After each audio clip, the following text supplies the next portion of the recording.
Bonjour et bienvenue dans Avez-vous choisi, le podcast du vendredi qui vous invite à tout choisir dans votre vie. Je suis Oriane Savouré-Lucas, céréale choisisseuse de ma vie. J'ai 39 ans, les pieds sur terre, la tête dans les étoiles, et je vous propose d'explorer avec curiosité le vaste et intrigant territoire du choix. Cette exploration, je vous y invite à travers des réflexions, des questionnements et des ressources qui m'aident à choisir ma vie, ou encore à travers une conversation que j'ai eue avec une personne que je trouve inspirante sur la question du choix. Je suis coach et j'accompagne les personnes qui le souhaitent à tout choisir dans leur vie pour réenchanter leur quotidien et développer leur impact dans leurs différentes sphères de vie et d'influence. Qu'est-ce qui nous rend heureux et en bonne santé au cours de notre vie ?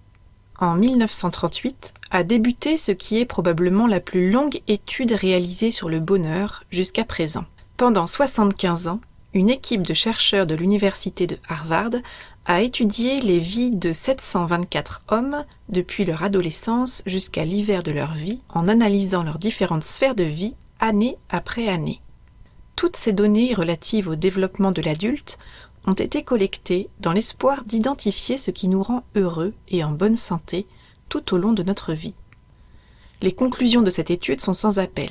Ce n'est ni l'argent, ni le travail, ni la gloire qui rendent les êtres humains heureux et en bonne santé et font de leur vie une vie réussie.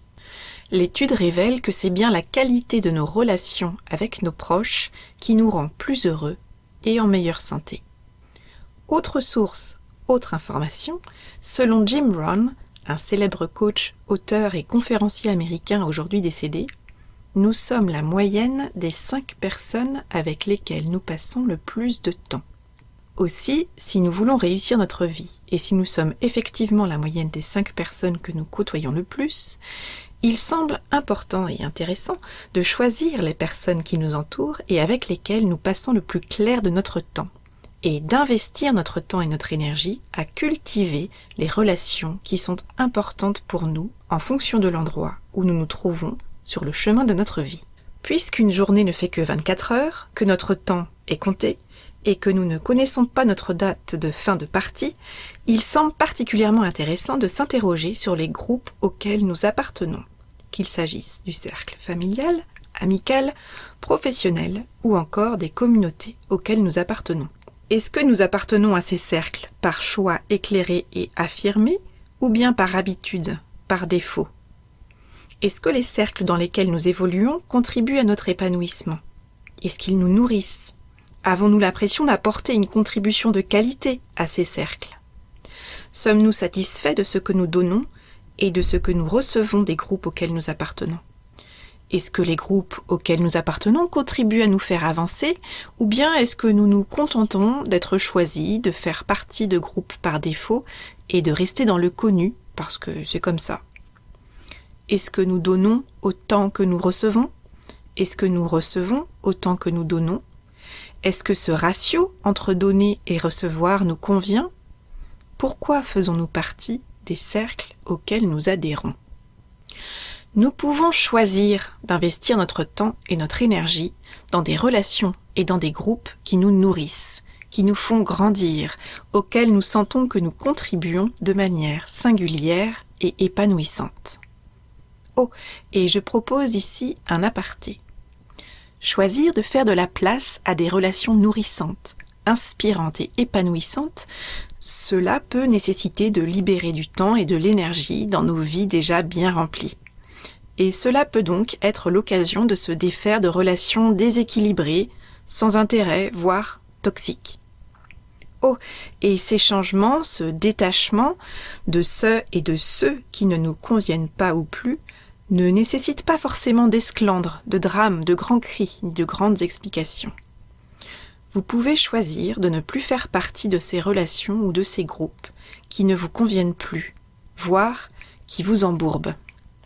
Vous pouvez choisir de quitter cette relation. Oui, celle-là. De partir et de concentrer vos ressources sur ce qui vous fait avancer. Point final. Un proverbe africain dit qu'il faut tout un village pour élever un enfant. De la même manière, j'affirme qu'il faut une Dream Team pour épanouir un être humain. Une Dream Team, c'est une merveilleuse équipe de choc, une équipe de personnes qui est perçue comme la combinaison parfaite pour l'atteinte d'un objectif particulier. C'est un terme qui est souvent employé dans le milieu du sport. Et j'aime étendre cette idée à l'échelle de la vie de l'animal social que nous sommes toutes et tous. Je crois que savoir constituer sa propre Dream Team est une compétence précieuse à acquérir et à renforcer comme un muscle, et que c'est un des facteurs de succès d'une vie réussie.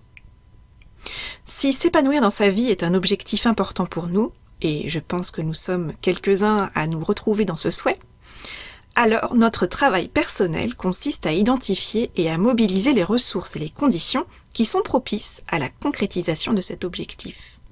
Et à mon sens, veiller à bien s'entourer est une précieuse ressource pour une vie réussie. Choisir sa Dream Team, c'est choisir de s'entourer des bonnes personnes pour nous accompagner sur notre route pendant un bout de chemin qui sera plus ou moins long. S'entourer des bonnes personnes, c'est, je crois, inviter à monter à bord de notre vie ces personnes qui représentent pour nous une source d'inspiration et de respiration.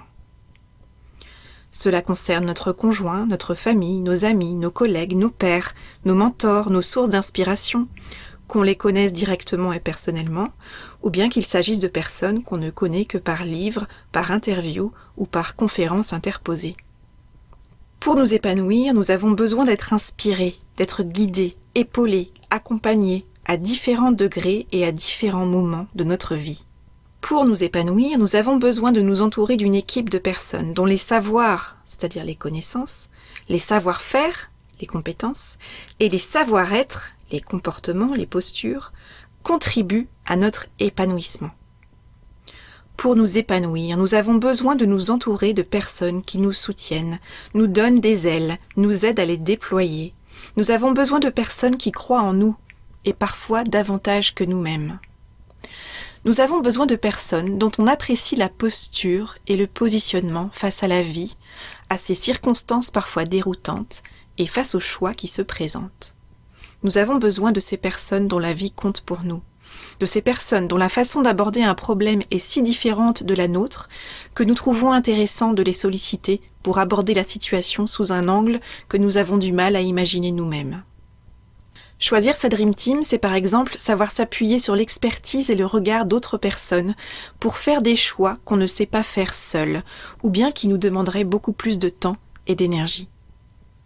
Grande nouvelle, nous ne savons pas tout faire et nous sommes entourés de personnes aux précieuses singularités.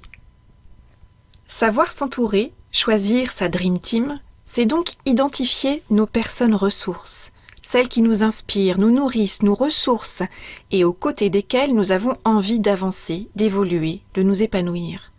C'est inviter à bord ces personnes qui comptent pour nous et c'est prendre soin de la qualité de nos relations avec elles.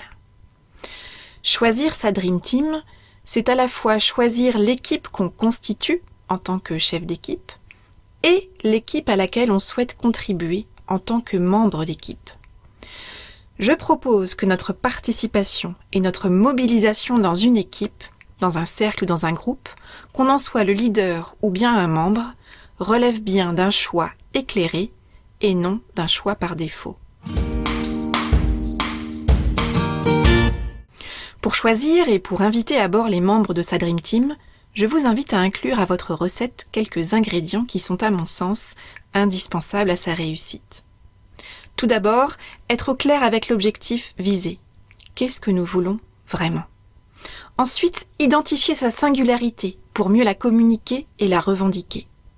Dans le projet qui vous tient à cœur en ce moment, par exemple, qu'est-ce que vous, et seulement vous, pouvez réaliser au vu de votre singularité ? Quelle est cette chose que vous ne pouvez pas et ne voulez pas déléguer parce que ce domaine ou bien cette manière de faire relève de votre identité, de votre propre signature. Puis, identifiez les pans du projet à déléguer. Vous savez, ces actions que quelqu'un ferait mieux que vous, avec plus de puissance et plus de pertinence. À qui voulez-vous passer la main et sur quel aspect du projet ? Il s'agit ici de localiser et de solliciter ses alliés et de leur laisser de la place, de ne pas les repousser. Laissons-nous être aidés. apprenons à passer la main.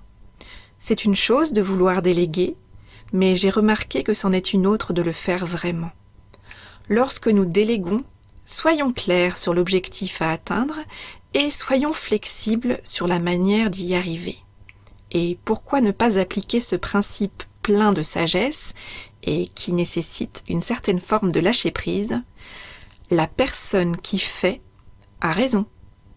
Enfin, et plus globalement, je nous invite à veiller à nous entourer de personnes facilitatrices. Je vous invite à identifier les talents autour de vous.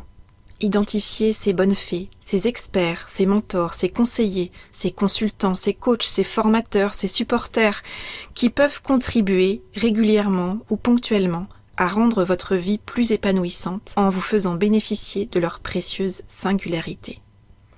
Tout cela vous permettant de vous libérer du temps et de l'énergie sur la réelle valeur ajoutée que vous et seulement vous pouvez apporter à votre projet.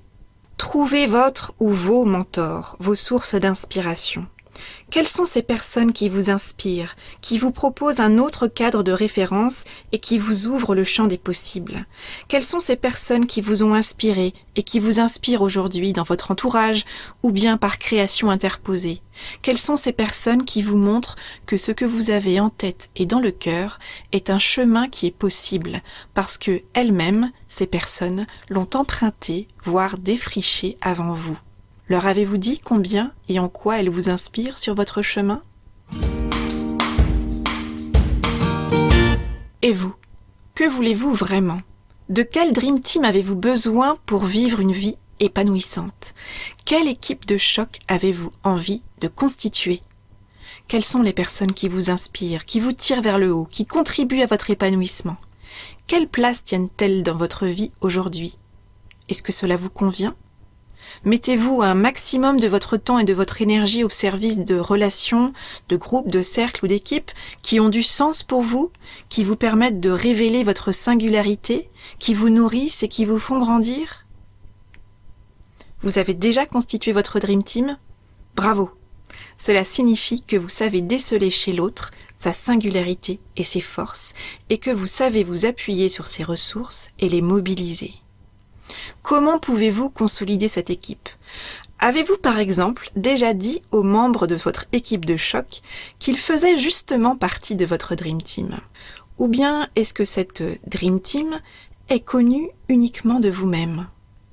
Savoir déceler la singularité chez l'autre et la mobiliser, c'est formidable. Savoir la valoriser et la célébrer, c'est essentiel si vous tenez à veiller à la qualité de votre relation avec ces super membres d'équipe. Alors n'hésitez plus, dites aux personnes qui vous sont précieuses combien elles le sont pour vous et pourquoi, et combien vous êtes heureuse et reconnaissante de cultiver ces précieuses relations. À quel groupe appartenez-vous déjà? Est-ce que cela vous convient? Si oui, bravo. Comment pouvez-vous préserver et conforter cela? Sinon, comment pouvez-vous ajuster cela? Pouvez-vous ajuster votre positionnement, votre posture dans cette équipe? Voire pouvez-vous envisager de quitter cette équipe par choix et en rejoindre ou en constituer une nouvelle qui correspondra davantage à la personne que vous êtes et à la personne que vous aimeriez être? À quelle équipe de choc avez-vous envie de contribuer? De qui se composerait cette Dream Team? Quelle est la singularité que vous avez envie de partager avec cette équipe de choc? Qu'avez-vous à offrir à ce collectif auquel vous appartenez peut-être déjà, ou que vous aimeriez rejoindre? Si vous ne voyez pas encore très bien ce qui fait votre singularité, vous pouvez par exemple trouver le point commun entre toutes les sollicitations que vous recevez de la part de diverses personnes. Quelles sont les forces que vous incarnez et qui sont visiblement recherchées par les personnes qui vous sollicitent habituellement dans votre entourage? Cela peut être une qualité d'écoute, votre légendaire capacité à voir le verre à moitié plein, votre capacité à analyser les tenants et les aboutissants d'une situation en moins de deux. Cela peut être telle ou telle expertise technique. Une fois cette singularité identifiée, comment pouvez-vous la communiquer? Et à qui? Quelle est l'action que vous pouvez poser dans les prochaines heures ou dans les prochains jours pour vous manifester auprès de cette équipe, ou pour suggérer sa création en prenant contact avec les fameuses perles rares que vous avez identifiées? Vous voyez par quoi commencer? Alors, à vos marques, prêt, Partez!